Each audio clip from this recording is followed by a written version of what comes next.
이미 읽은 말씀 가운데서 18절, 19절 다시 봉독합니다.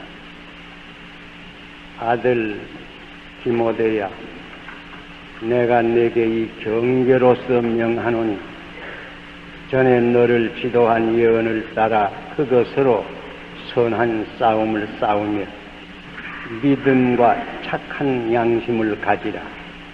어떤 이들이 이 양심을 버렸고 그 믿음에 관하여는 파선하였느니라. 여기 먼저 아들 디모데야, 이 말씀을 주의해 보세요. 바울과 디모데의 관계는 신앙적 견지에서 후자의 관계 올시다. 아버지와 아들의 관계입니다. 이 말씀 가운데 무한한 애정과 신임이 표현이 되는 것입니다. 그 다음엔 계속해서 말씀하시기를 내가 네게 이 경계로서 명하노니, 이런 말로 시작했습니다.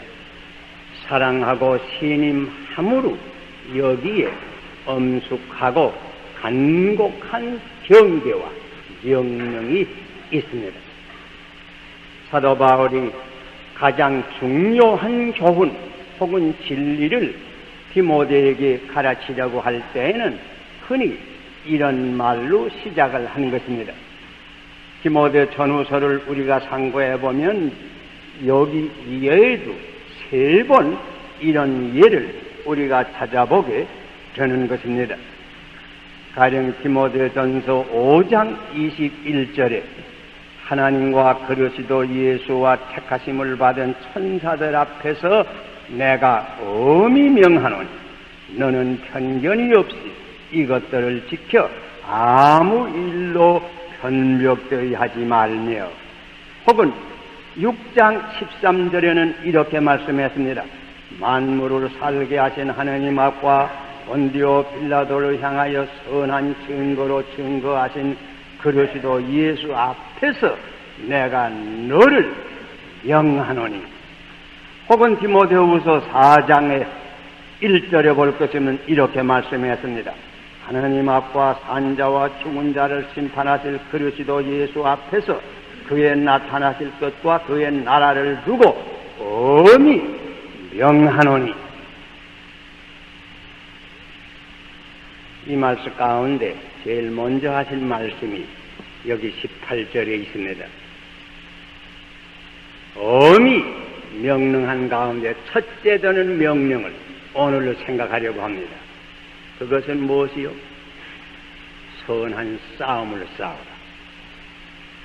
믿음을 가지라. 착한 양심을 가지라. 그 말씀입니다. 깊은 의미에서 우리는 하나님의 아들입니다. 또 하나님의 딸들입니다. 하나님께서는 우리를 극진히 사랑하십니다. 그러므로 우리에게 엄숙한 경계와 명령을 또한 주십니다. 선한 싸움을 싸우라. 믿음과 착한 양심을 가지라. 이 말씀은 특별히 청년 디모데에게 주신 말씀이 올시다. 오늘 아침 특별히 청년들 깊이 들으시기를 바랍니다. 먼저 선한 싸움을 싸우라고 부탁합니다. 기독교는 근본적으로 사랑의 종교입니다. 그러므로 화해와 평화의 종교입니다. 신앙을 통해서 오는 최대의 축복은 물론 평화입니다. 마음의 평화, 가정의 평화, 사회의 평화, 온 세계의 평화인 것입니다. 그러나 반면에 죄로 말미암아 타락된 이 세상에는 이 사랑을 항거하는, 평화를 도란코저 하는 악의 세력이 있습니다. 이것은 우리 인간의 속에도 있고 우리 인간의 외부에도 있는 것입니다. 그러므로 성경은 먼저 선한 싸움을 싸우라. 평화를 얻기 위해서 선한 싸움을 싸우라. 그릇이 너의 정병이더라도 혹은 내가 선한 싸움을 싸우고 하는 구절을 찾아볼 수 있습니다. 이것은 다 참된 평화를 위해서 먼저 선한 싸움을 싸우라.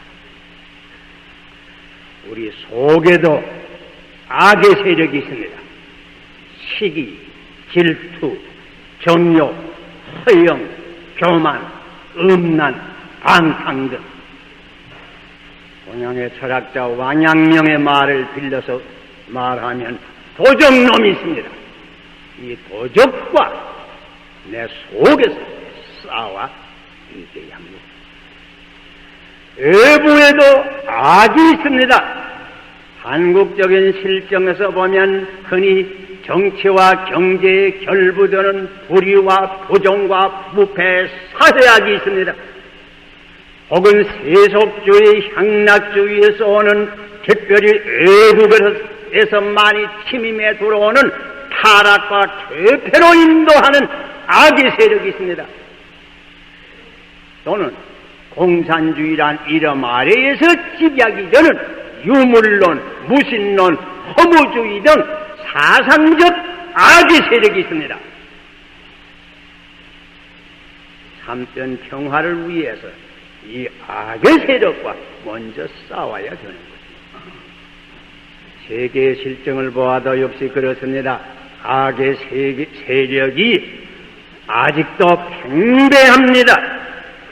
바로 어제 뉴욕에서 유엔 본부에서 유엔 창립 25주년 기념식을 거행했습니다. 우리는 물론 유엔을 위해서 항상 감사히 생각합니다. 유엔의 공적을 높이 평가합니다. 그러나 이 악의 세력을 볼 때에 너무나 약한 기분을 우리는 항상 금하지 못합니다. 이번에 25주년을 계기로 해서 선언문을 채택한 그 12조목을 여러분께서 읽어보신 분들 많이 계실 줄 압니다. 물론 대단히 좋습니다. 없는 것보다 과연 좋습니다. 그러나 말하자면 너무나 약한 그런 문서다 하는 기분을 우리가 금하기 어렵습니다. 아프리카에 있는 적은 나라들의 인종차별이든지 혹은 사회악은 잘 지적이 됐습니다. 그러나 가령 강대한 공산국가의 나라 안에서의 인간의 기본 인권을 말살하는 사실 혹은 국외에서의 침략을 계속하는 이런 일에 대해서는 이런 반구가 없습니다. 선한 싸움이 필요합니다. 세계의 평화를 위해서 선한 싸움이 필요합니다. 내 속에서, 내 사회에서, 내 나라에서, 세계에서 선한 싸움을 싸워야 합니다. 그리스도인은 선한 싸움을 싸워야 합니다. 그런데 이 싸움에서 이기려면 두 가지 꼭 필요한 것이 있습니다. 그것은 무엇이요? 믿음과 착한 양심입니다. 믿음이 있어야 합니다. 전쟁에 아주 중요한 것은 사기입니다. 사기가 왕성해야 승리를 합니다. 사기가 어디서 옵니까? 신앙에서 옵니다. 필승의 신념에서 옵니다. 왜 정의가 반드시 이깁니까? 이 우주에는 공의의 하나님이 계신 까닭입니다. 천지의 대주제가 되시고 인간의 역사를 주장하시는 전능하신 하나님에 대한 신앙은 언제나 우리에게 용기를 주고 사기가 왕성하게 합니다.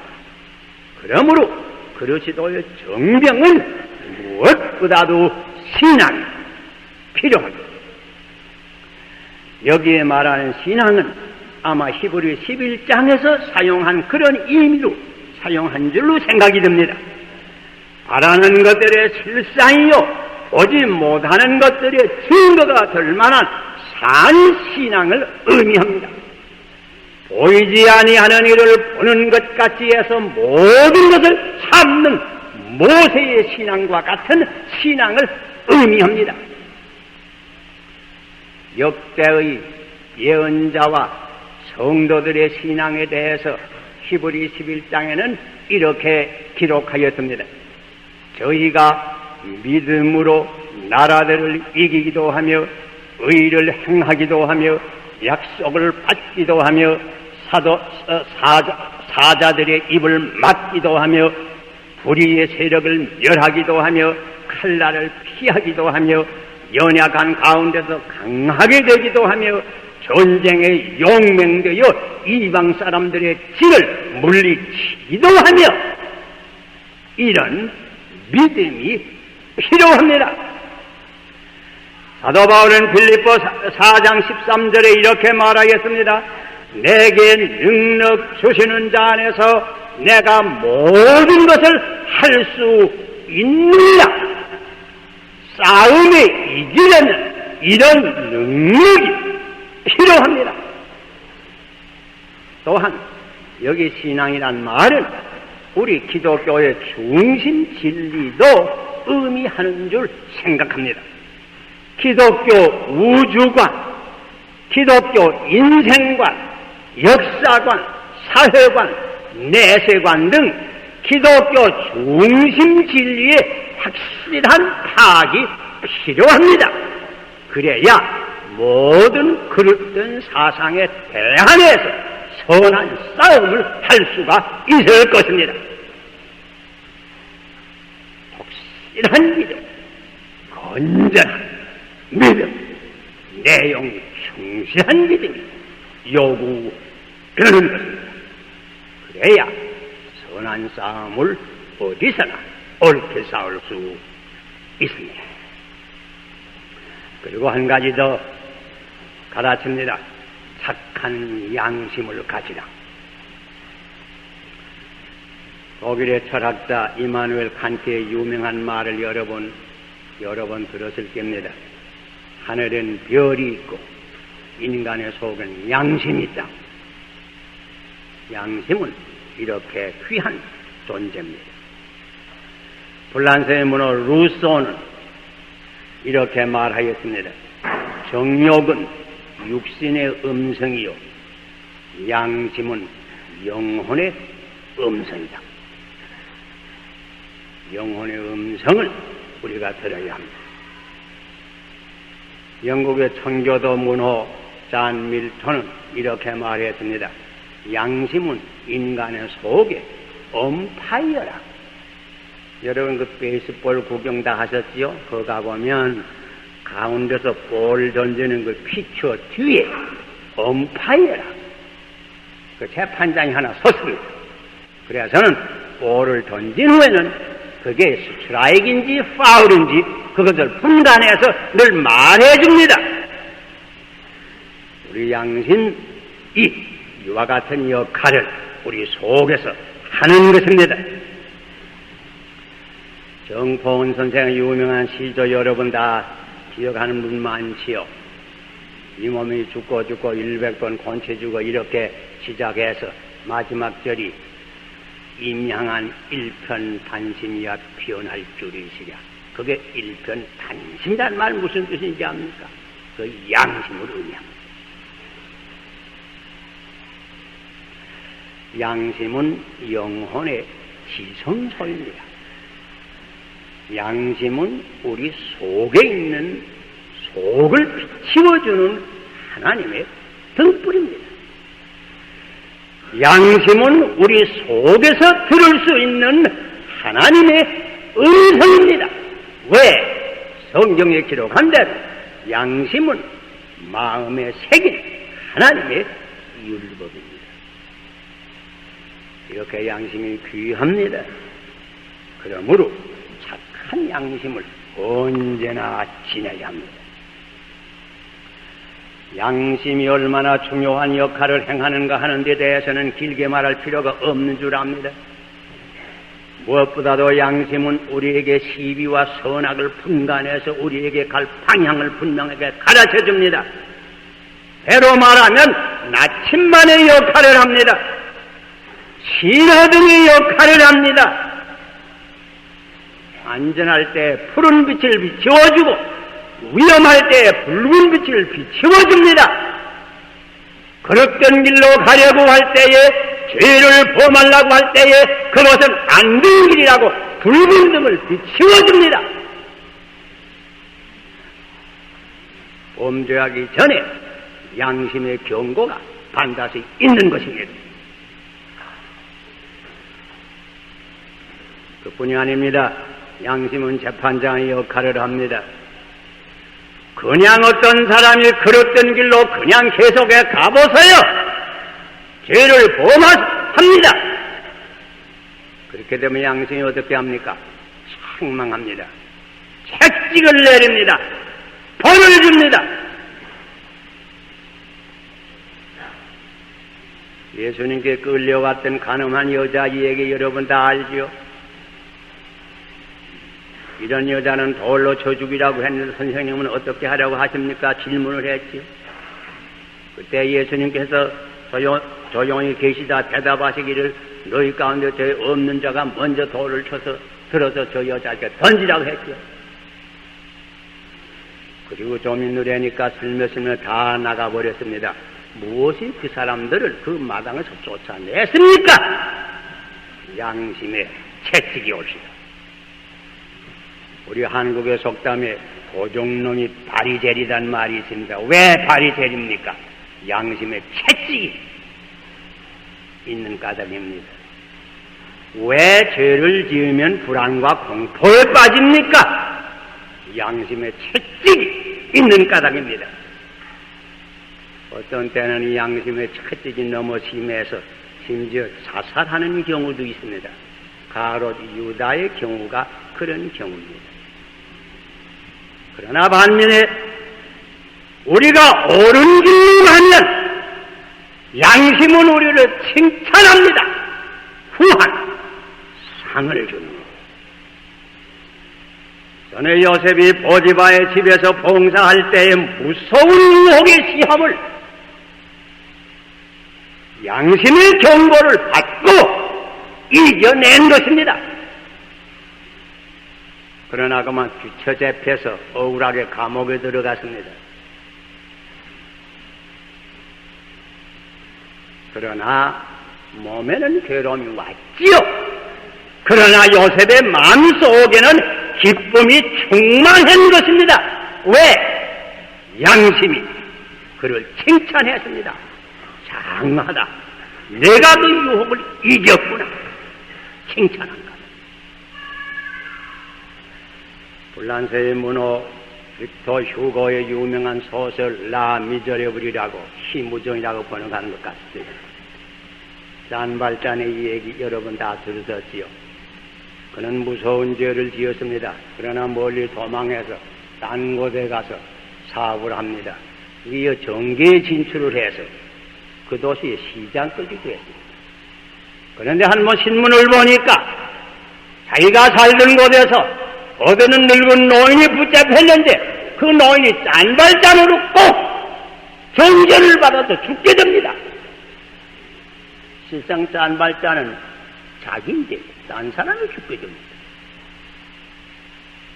밤새도록 그 신문을 보고 잠을 못 잤습니다. 그러다가 여러분 아시죠? 그이가 다음 대의 그 재판정에 가서 선고 내리기 직전에 실상 짠발짠은 나옵시다 나를 줘버렸습니다. 그리고 감옥으로 끌려갈 때 모든 그 자리에 있던 사람은 일변 놀래는 동시에 그를 불쌍히 여기겠습니다. 그때 짤만짠은 외쳤습니다. 여러분 나를 불쌍히 여기지 마세요.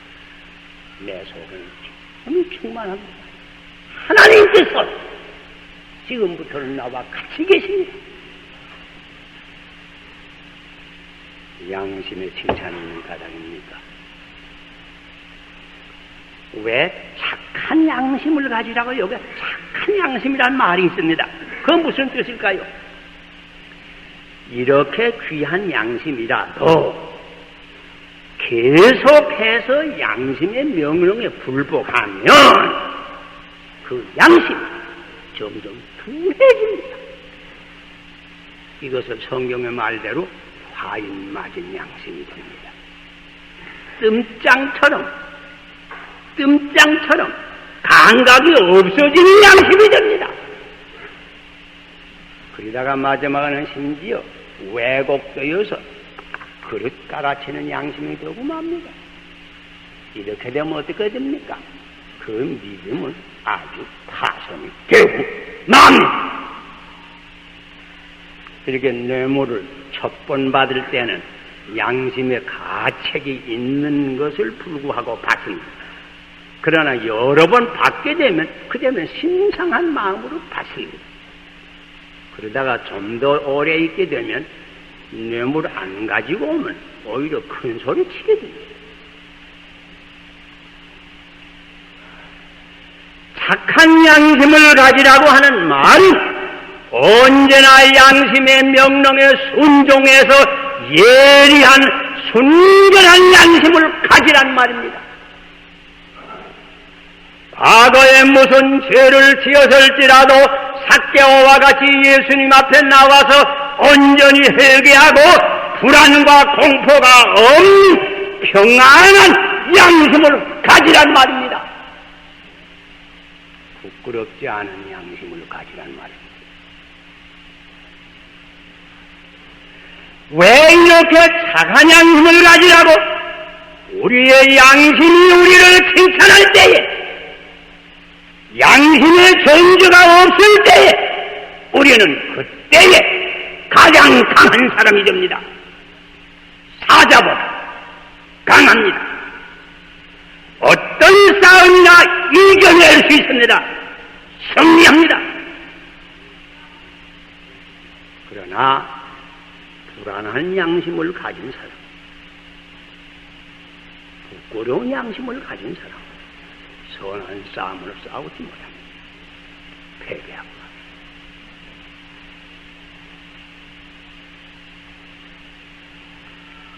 제 들으니 미국 어떤 대학에서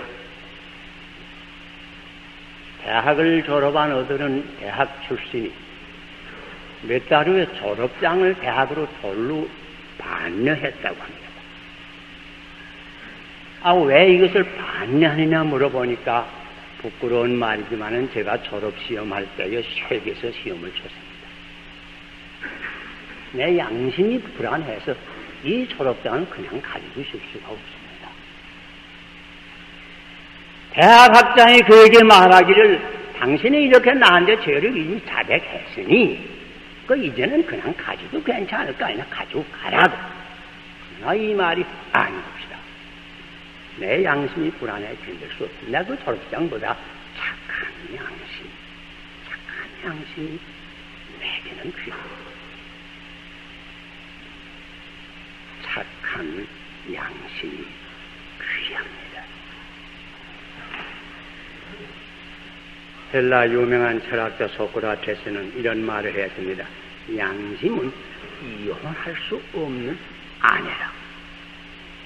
양심과는 이혼할 수 없습니다. 떠날 수 없습니다.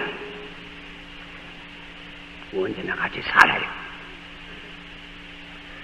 이번에 큰 비극을 빚어낸 원주의 기차 충돌 사건의 원인이 무엇이라고? 신호등에 고장이 났다고. 신호등에 고장이 나서 그런 참극을 가져왔습니다. 양심은 우리 속에 있는 신호등입니다. 이것이 고장이 나면 우리의 믿음, 생활, 가정, 뭔할 거 없어. 다 결국 파멸로 돌아가고.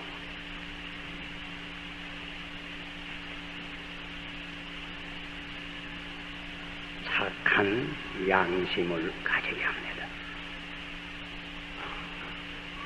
철로 역정을 보면 거기에 정집이라고 하는 사람이 미스터 아네스트, 정직이라고 하는 사람이 강을 건너갈 수밖에 없는데 이건 오늘처럼 비가 많이 와서 물이 넘쳐서 건널 수가 없습니다.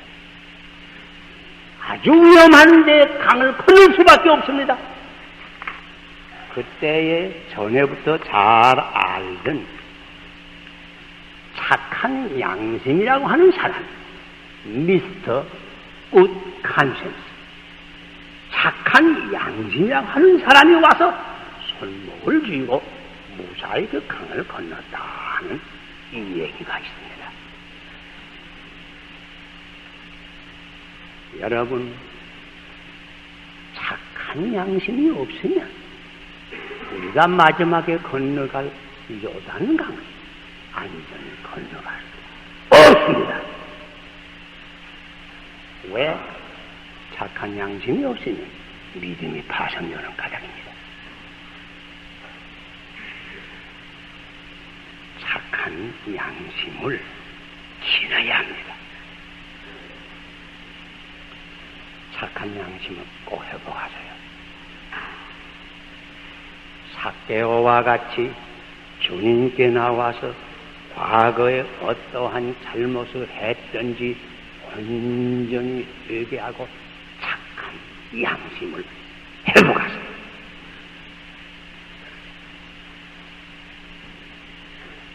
특별히 청년들에게 주는 이 엄숙한 명령을 우리 기억하십니다. 선한 싸움을 싸워야 합니다. 그러려면 믿음과 착한 양심을 가져야 합니다. 이 양심이 마비된 시대, 이런 사회에 따로 착한 양심을 가져야 합니다. 그러시던 나는 착한 양심을 가져야 합니다. 기도합시다.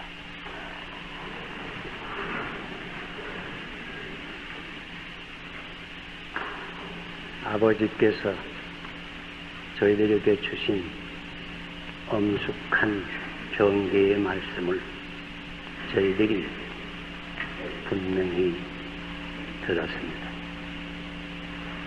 선한 싸움을 싸우라.